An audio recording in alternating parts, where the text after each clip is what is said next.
First of all, if you can't get $1 million shillings from somebody, you'll never get $1 million off another person.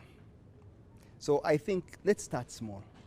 You start by convincing. Normally it's a bank you're talking about. You're looking for debt or equity investor. To convince anybody to part with their money, to invest in you, you have to have a track record. A, that you can make, not only protect their money to make sure it's safe and you give it back to them. That's the first thing. I will not lose your money. Two, I will grow your money. We're going to make a profit. If you say I'm going to take it into gambling because I know how to read cards and numbers, that's still high risk. You've got to have a good track record of what you have done in the past. If your brothers and sisters, the family, the people who you have grown up with, do not trust you with their money, why should I lend you my money? Why would the bank lend you money? The bank looks at your balance sheet or your banking statement. Lending is a function of how you have operated. If you're making regular deposits from whatever you sell and you keep buying and then you make deposits, they look at how you've performed. Based on that, they will lend you money. Another thing is you, the person behind the business.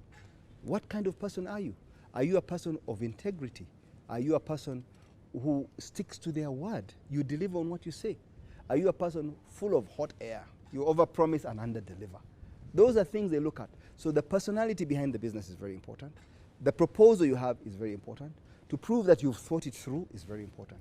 Now, when you're going for $1 million, they say, who is there around you? What support mechanism do you have?